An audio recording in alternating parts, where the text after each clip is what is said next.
진짜 충격적인 이야기입니다. 미국 하버드 교수가 폭로한 한국 군사력의 비밀은 무엇일까요? 수십 년간 베일에 가려진 한국 전투 시스템의 충격적 실체에 대해서 알려드리고자 합니다. 그리고 만약 한국이 핵무기를 갖게 된다면 어떻게 될까요? 또한 한국은 그냥 드라마나 잘 만드는 나라 아니야? 라고 한국을 무시하던 미국 학생에 대해 군사 전문가 교수님이 분노하며 한마디를 했는데요. 세계 4대 강대국이 한국 무기 때문에 벌벌 떨고 있는 이유를 지금 바로 확인하세요. 안녕하세요. 저는 하버드 대학교에서 공부하는 데이비드라고 합니다. 제가 오늘 여러분께 들려드릴 이야기는 제 인생을 완전히 바꿔놓은 경험에 관한 것이에요. 그날 하버드 강의실에서 충격적인 일이 벌어졌어요. 여기 한국을 6.25 전쟁 때 북한에게 침략이나 당한 나라라고 무시하는 학생들이 있었는데 바로 저와 제 친구 왕래이였죠. 저희는 알렉스권이라는 한국 친구를 자주 놀렸어요. 한국 이름은 권수연이었던 것 같은데 이제부터 알렉스라고 부를게요. 하지만 그날 교수님의 갑작스러운 개입으로 저희의 시선은 완전히 바뀌게 되었어요. 솔직히 저는 한국을 그저 아시아 구석에 있는 작은 나라 정도로만 생각했어요. 뭐, 드라마나 찍고 아이돌이나 키우는 나라 아니야? 하면서 친구들한테도 깔깔거리며 놀렸던 적이 한두 번이 아니었죠. 그런데 그날 하버드 강의실에서 벌어진 일은 제 인생을 완전히 뒤흔들어 놨어요. 그날은 평소처럼 강의 시작 전에 친구들과 책상에 앉아서 잡담을 하고 있었어요. 알렉스도 강의실에 있었는데 그는 조용한 성격이라 그냥 가만히 안 듣고만 있는 상태였습니다.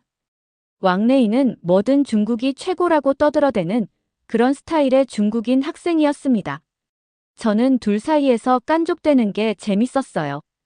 화제는 예전에 한참 뉴스에서 떠들썩했던 트럼프 발언이었어요. 트럼프가 한국이 핵무기 만들게 한대. 근데 너희 나라가 그걸 할 수나 있겠어? 영화나 찍는 애들이잖아. 제가 툭 던졌어요. 사실 저는 한국이 잘 나간다는 소리를 들을 때마다 살짝 질투했던 것 같아요. 미국이 최고인데 왜 한국이 자꾸 화제지? 싶었죠. 알렉스는 평소처럼 무덤덤하게 너 진짜 모르는구나 라고만 했어요. 그 말투가 왠지 저를 약 올리는 것 같아서 살짝 열받았어요. 그러자 왕래이가 끼어들었어요. 한국이 뭐야? 중국 앞에선 아무것도 아니지. 우리나라가 군사력으로 다 압도해. 라고 큰 소리 쳤어요. 저도 맞장구 치면서 그래, 한국이 뭐 대단하다고라고 했죠. 우리 둘이 신나게 떠들고 있는데 알렉스가 갑자기 한숨 쉬더니 책을 덮는 거예요. 너희 말 다 끝났어? 라면서 차가운 눈으로 저를 쳐다봤어요. 그 눈빛에 순간 쫄았어요. 솔직히 저는 알렉스가 저를 그렇게 볼 줄 몰랐어요. 평소에 농담에도 무시하고 넘기던 애였거든요. 근데 그날은 분위기가 달랐어요. 알렉스가 자리에서 일어나려는 순간 강의실 문이 쾅 열리더니 조지아에서 오신 군사학 교수님이 들어오셨어요. 그분은 키도 크고 어깨도 넓어서 딱 봐도 군인 출신 같았어요. 저는 우리 말 다 들으셨나 하고 등골이 서늘해졌어요. 교수님이 천천히 걸어오시더니 강단의 가방을 쾅 내려놓으셨어요. 방금 뭐라고 했는지 다시 말해봐. 라고 하시는데 목소리가 너무 낮고 무거워서 강의실 공기가 얼어붙은 느낌이었어요. 저는 심장이 쿵쿵 뛰었어요. 알렉스는 다시 자리에 앉아서 조용히 지켜봤고요. 저는 그때까진 이게 그냥 가벼운 농담으로 끝날 줄 알았어요. 근데 교수님 표정을 보니까 이게 단순한 일이 아니라는 걸 느꼈죠. 제가 한국을 깔본 게 이렇게 일이 커질 줄은 꿈에도 몰랐어요. 교수님이 우리를 한 명씩 쳐다보면서 너희 지금 앉아서 내 말 잘 들어. 라고 하셨거든요. 저는 속으로 이게 무슨 상황이지 하면서도 꼼짝없이 자리에 앉아 있었어요. 교수님이 그렇게 떠들어대는 거야? 라고 물으시자 왕래이가 먼저 손을 들더니 자신만만하게 중국이 한국보다 훨씬 세요. 우리 군인은 140만 명이나 되는데 한국은 50만 명도 안 돼요. 라고 했어요. 저도 자신 있게 맞아요. 한국이 뭐 대단하다고. 걔네 그냥 미국 도움받는 나라잖아요. 라고 맞장구 쳤죠. 사실 저는 숫자만 보면 당연히 중국이 이긴다고 생각했어요. 알렉스는 가만히 앉아서 우리를 빤히 쳐다보고 있었는데 그 표정이 왠지 불안했어요. 그런데 교수님이 갑자기 입꼬리를 살짝 올리시더니 그렇게 단순하게 볼 문제가 아니야. 라고 하셨어요. 그 미소가 오히려 더 무서웠어요. 교수님이 천천히 강의실 앞쪽으로 걸어가시더니 칠판에 뭘 적기 시작했어요. 중국 140만, 한국 50만이라고 쓰시고는 우리를 돌아보셨어요. 이 숫자만 보고 끝난 줄 아냐? 라고 하시는데 저는 뭐야? 또 뭐가 있나 하고 고개를 갸웃했어요. 그러더니 교수님이 칠판에 한국 예비군 306만이라고 덧붙이셨어요. 이걸 합치면 356만 명이야. 게다가 한국 군인들은 똑똑하고 훈련도 철저해. 중국이 사람 많다고 다 이기는 게 아니지. 라고 하시는 거예요. 저는 순간 머리가 멍해졌어요. 이런 수가 있나? 왕래이는 눈이 커지더니 그건 예비군이잖아요. 실전에는 필요 없는 군인이라며 반박하려 했지만 교수님이 손을 들어 말을 끊으셨어요. 잠깐, 내 말 아직 안 끝났어. 라고 하시는데 그 기세에 저희는 입을 다물 수밖에 없었어요. 그 다음에 교수님이 진짜 충격적인 이야기를 꺼내셨어요. 너희 한국 무기가 어떤지 알고는 있어? 라고 하시더니 칠판에 K9 자주포랑 KF-21을 적으셨어요. 이건 세계가 인정하는 무기야. K9은 전 세계에서 없어서 못 팔 지경이고 KF-21은 스텔스 전투기로 하늘을 장악하지. 라고 하셨어요. 저는 뭐야? 한국이 그런 걸 만든다고? 하고 놀랐어요. 교수님이 계속 말씀하시길 중국은 무기 많다고 자랑하지만 성능이 딸려. 양보다 질이 중요한 거야. 라고 하셨어요. 저는 상상했어요. 한국 전투기가 하늘을 날아다니고 대포가 쾅쾅 터지는 장면을요. 왕래이는 그렇다고 해도 중국이 더 세요라고 웃으려 했지만 교수님이 중국 무기 자랑하려면 증거 가져와. 한국은 이미 실전에서 증명했어. 라고 딱 잘라 말씀하셨어요. 그 말에 저는 숨이 턱 막혔어요. 그러더니 교수님이 우리를 똑바로 쳐다보시며 말씀하셨어요. 한국은 숫자만으로 판단할 나라가 아니야.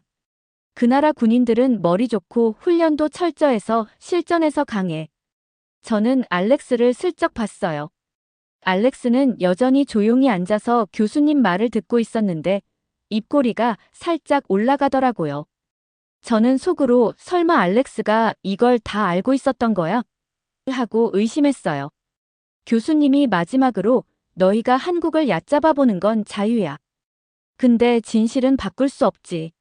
라고 하시는데 그 목소리에 힘이 실려 있어서 저는 온몸에 전율이 흘렀어요. 대체 한국이 뭐길래 교수님이 이렇게까지 밀어주는 걸까? 저는 점점 더 궁금해졌어요. 그 다음에 교수님이 저를 완전히 뒤흔들어 놨어요. 6.25 전쟁 때 자료를 연구하면서 한국군의 진짜 힘을 알게 됐어. 라고 하시는 거예요. 교수님이 강단에서 천천히 걸으며 이야기를 시작하셨어요. 1950년대의 한국은 그야말로 지옥이었어. 전쟁이 터지면서 도시가 다 무너졌고 사람들은 굶주렸다. 도로도 없고 집도 없었어. 라고 하셨어요. 저는 상상했어요. 연기가 피어오르는 폐허 속에서 사람들이 맨발로 걸어다니는 모습을요. 무기는커녕 총알도 부족했어. 먹을 것도 없어서 풀뿌리 캐먹으며 버텼지. 라고 하시는데 저는 온몸이 굳었어요. 근데 교수님이 눈빛을 반짝이며 말씀을 이어가셨어요. 그런데 한국군은 절대 포기 안 했어. 나라를 지키겠다는 마음 하나로 끝까지 싸웠어. 저는 숨이 턱 막혔어요. 그게 인간적으로 가능한 일이야? 교수님이 책상에서 낡은 책 한 권을 꺼내 펼치셨어요. 기록이 있어. 한국군은 맨몸으로 적군 탱크를 막았어. 라고 하시더니 손으로 책을 짚으며 읽기 시작했어요. 1950년 9월 낙동강 전투에서 한국군은 적군보다 10배 많은 병력을 상대로 버텼어. 무기가 없어서 돌을 던지고 총검으로 찔렀지.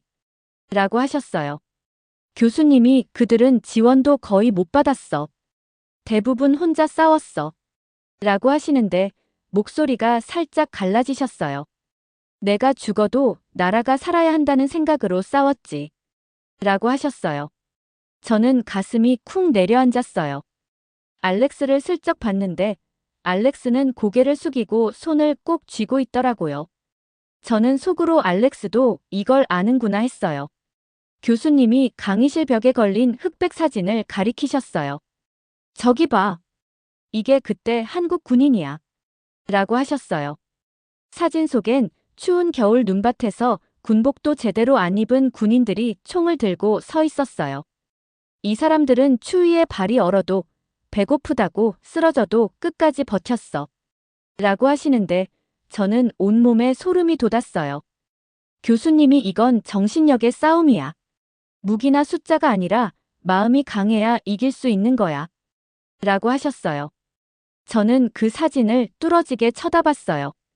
그 군인들의 눈빛이 제 가슴을 찔렀어요. 그들은 어떻게 그런 상황에서 포기하지 않을 수 있지? 저라면 벌써 도망쳤을 텐데. 한국 사람들은 달랐어요. 교수님이 이건 단순한 전쟁이 아니야. 그들은 가족과 미래를 지키겠다고 싸운 거야. 라고 하시니까 저는 눈물이 핑 돌았어요. 왕래이가 갑자기 끼어들었어요. 중국군이 더 세지 않나요? 우리가 개입해서 전세를 뒤바꿨잖아요. 라고 했어요. 저도 속으로 맞아 중국이 더 강했지 했죠. 근데 교수님이 고개를 저으며 너 역사 다시 공부해라. 라고 단호하게 쏘아붙이셨어요. 중국은 숫자로 밀어붙였어. 수십만 명을 보냈지만 제대로 된 전략도 기술도 없었지. 그냥 인파로 덮쳤을 뿐이야. 라고 하셨어요. 그러더니 더 놀라운 사실을 꺼내셨어요. 역사를 봐. 중국은 100만 대군을 보냈는데 고구려는 인구 100만도 안 됐어. 근데 결과가 뭐였냐? 중국이 졌어. 라고 하셨어요. 저는 머리가 핑 돌았어요. 100만 대군을 상대로 이겼다고? 그게 말이 돼? 교수님이 그때부터 한국은 약해 보이지만 절대 약하지 않은 나라였어. 라고 하시니까 저는 숨을 쉴 수가 없었어요. 교수님이 마지막으로 한국의 힘은 무기나 지원에서 나온 게 아니야. 그건 바로 의지와 단합력이야. 라고 하셨어요.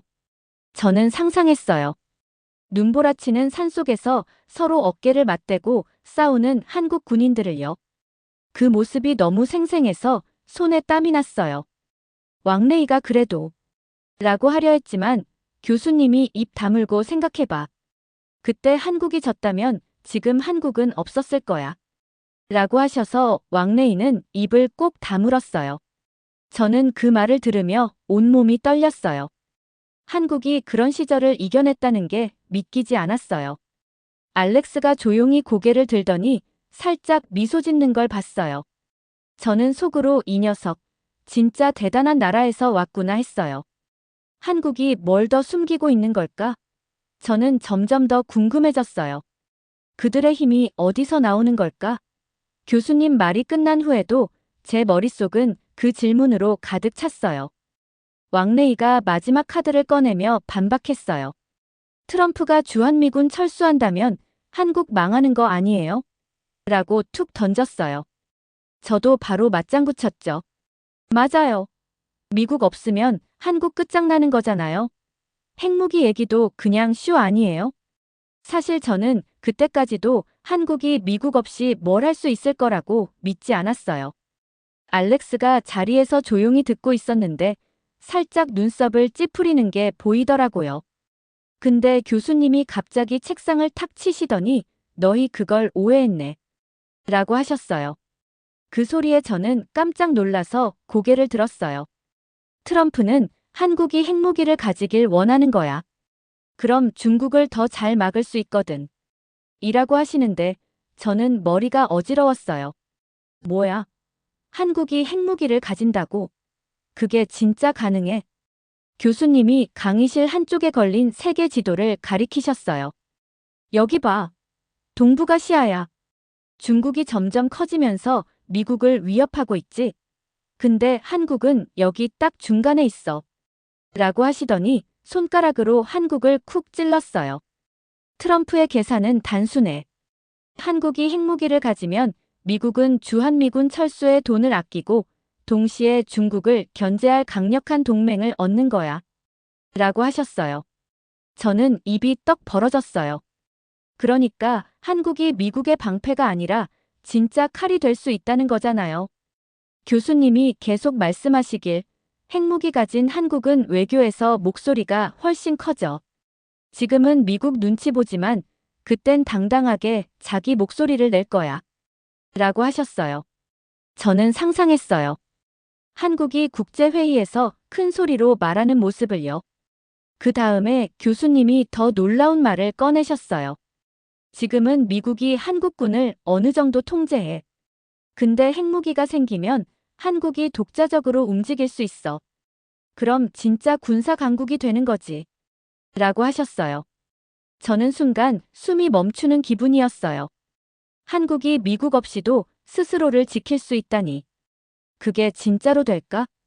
교수님이 동북아시아의 중심이 한국으로 바뀔 거야. 중국도 북한도 함부로 못 건드려. 라고 하시니까 저는 온몸에 전율이 흘렀어요. 왕래이가 그럼 중국은요? 라고 묻자 교수님이 피식 웃으시며 중국이 핵무기 하나로 한국을 이길 수 있다고 생각해? 라고 되물으셨어요. 왕래이의 얼굴이 빨개져서 고개를 숙였어요. 교수님이 책상에서 종이 한 장을 꺼내 읽기 시작했어요. 한국은 50년 만에 폐허에서 강대국이 됐어. 석유도 광물도 없었는데 기술과 의지로 일어섰지.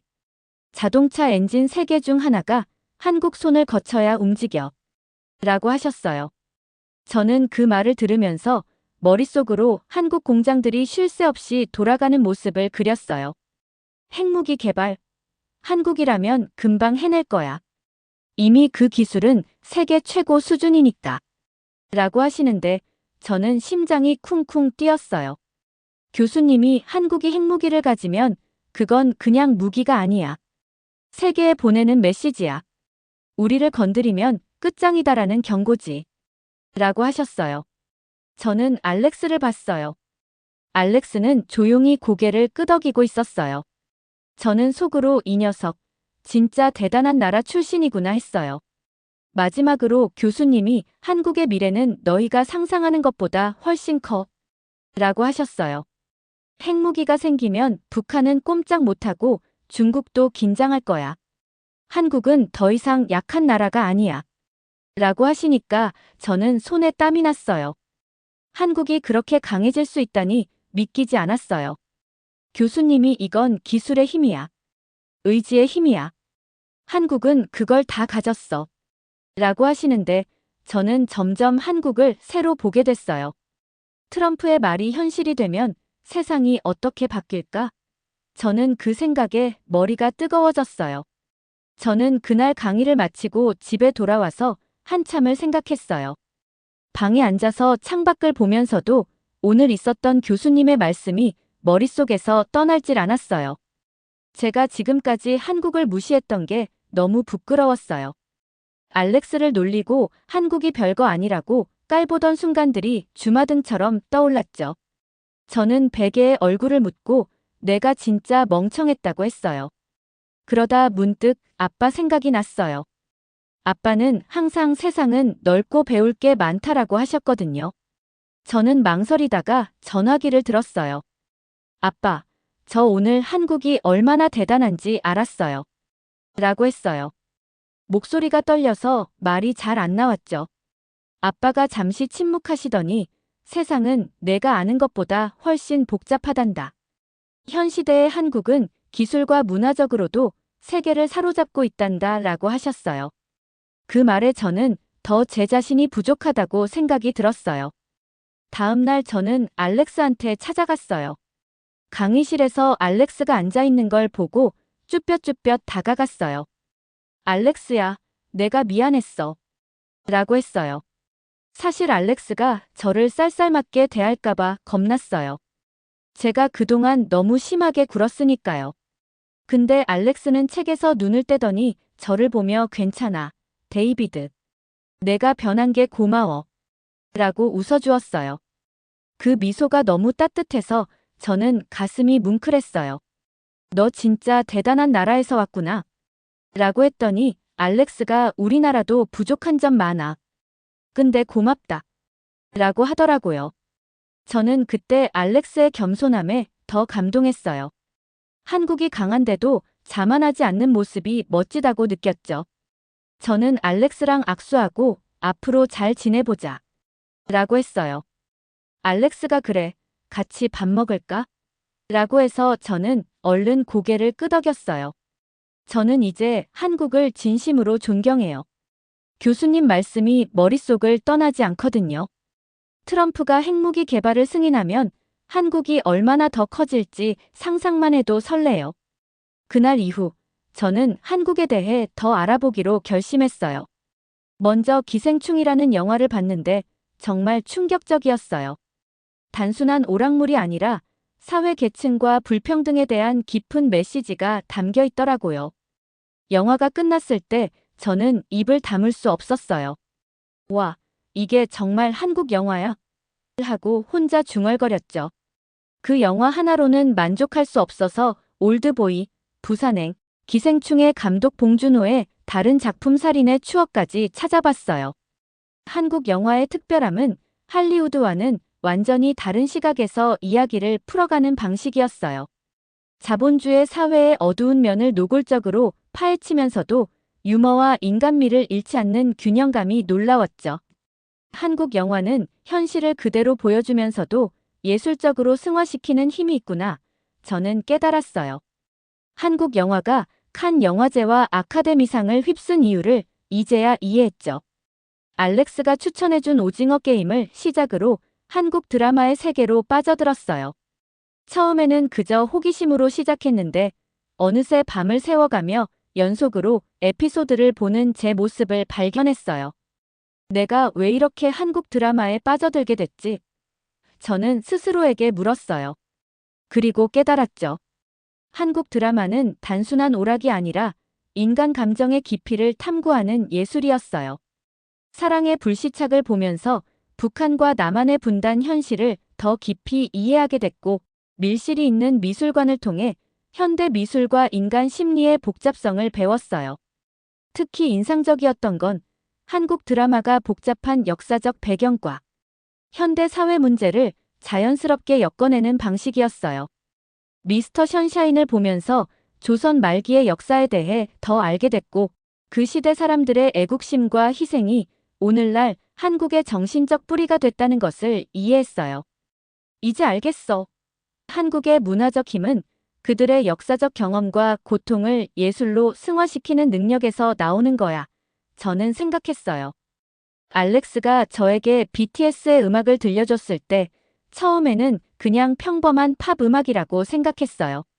하지만 가사의 의미를 알려주고 그들의 다양한 사회 활동과 유엔 연설까지 보여주더라고요.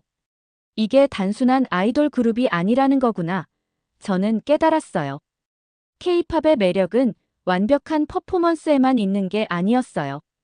그들이 전하는 메시지, 팬들과 맺는 진정성 있는 관계, 그리고 글로벌 이슈에 관심을 기울이는 사회적 책임감이 전 세계 젊은이들의 마음을 사로잡은 이유였어요. BTS의 러브 이어셀프 시리즈를 들으면서 저는 자기 자신을 사랑하고 타인을 포용하는 메시지에 깊은 감동을 받았어요. 블랙핑크의 에너지 넘치는 퍼포먼스는 여성의 힘과 자신감을 보여주는 듯 했고요. K-팝은 단순한 음악을 넘어 하나의 문화운동이 됐구나. 저는 생각했어요. 그리고 이 모든 것이 불과 몇 년 만에 이루어진 변화라니. 한국 문화에 대한 저의 탐험은 맛으로도 이어졌어요. 알렉스와 함께 간 한국 식당에서 처음 맛본 불고기의 맛은 정말 잊을 수 없었어요. 달콤하면서도 짭짤한 마리네이드에 구운 소고기의 부드러움은 미국 스테이크와는 완전히 다른 경험이었죠. 이렇게 맛있는 음식을 왜 이제야 알게 된 거지? 저는 자책했어요. 김치를 처음 맛봤을 때는 그 독특한 맛에 놀랐지만 알렉스가 설명해주는 발효 과정과 건강상 이점을 듣고 나니 더 자주 먹게 됐어요. 비빔밥은 채소, 단백질, 탄수화물이 완벽하게 조화를 이루는 영양 만점의 한 그릇 식사였고 순두부찌개의 따뜻함은 추운 날 최고의 위로가 됐어요. 한국 음식은 맛뿐만 아니라 건강과 지속 가능성까지 생각하는 지혜가 담겨 있는 거구나 저는 깨달았어요. 특히 한식에서 발견한 발효 문화의 깊이는 정말 놀라웠어요. 김치, 된장, 고추장 같은 발효식품들이 수천 년 동안 한국인의 건강을 지켜왔다는 사실을 알게 됐죠. 알렉스의 할머니가 직접 담그신 김치를 맛보았을 때는 그 안에 담긴 정성과 전통에 감동했어요. 알렉스가 저에게 간단한 한국어 인사말을 가르쳐주기 시작했어요. 안녕하세요. 감사합니다. 맛있어요. 같은 기본적인 표현부터였죠. 한국어 알파벳인 한글이 과학적으로 설계된 문자라는 사실에 놀랐어요. 세종대왕이 백성들이 쉽게 읽고 쓸 수 있도록 만든 한글은 정말 천재적인 발명이었죠. 이 작은 나라가 자신만의 문자 체계를 만들고 그것을 통해 문맹률을 극적으로 낮추었다니. 저는 감탄했어요. 한글을 배우면서 저는 한국의 역사도 함께 배우게 됐어요. 외세의 침략과 식민지 지배를 겪으면서도 자신들의 언어와 문화를 지켜낸 한국인들의 정신력은 정말 대단했죠. 한국어를 배우는 것은 단순히 언어를 아는 것이 아니라 그들의 역사와 정신을 이해하는 길이구나 저는 생각했어요. 한국 문화를 알아가는 과정에서 저는 한국의 기술적 혁신에도 놀랐어요. 알렉스가 사용하는 최신 스마트폰은 삼성 갤럭시였는데 그 디자인과 기능이 애플보다 몇 년은 앞서 있다는 느낌이었죠. 미국에서는 한국을 기술 후발주자로 생각했는데 지금은 오히려 그들이 우리를 앞서가고 있구나 저는 놀랐어요. 한국의 5G 인프라, 스마트시티 프로젝트, 그리고 디지털 정부 서비스는 세계적으로 손꼽히는 수준이라는 것을 알게 됐어요. 코로나19 사태 때 한국의 효율적인 대응이 디지털 기술과 결합했다는 뉴스도 기억났죠. 교수님의 말씀이 더욱 와닿았어요. 한국은 50년 만에 폐허에서 강대국이 된 나라야. 정말 그들은 불가능해 보이는 도전을 현실로 만드는 힘이 있었던 거예요. 이제 저는 한국 문화의 진정한 힘이 무엇인지 이해하게 됐어요. 그것은 한과 정이라는 독특한 감정의 표현에 있었어요. 알렉스가 설명해준 한은 오랜 역사적 고난을 겪으면서 생긴 깊은 감정이고 정은 사람들 사이의 따뜻한 유대감이었죠. 이런 고유한 문화적 정서가 한국의 예술, 음악, 드라마의 깊이를 더하는 거구나 저는 깨달았어요. 또한 한국인들의 빨리빨리 문화도 인상적이었어요.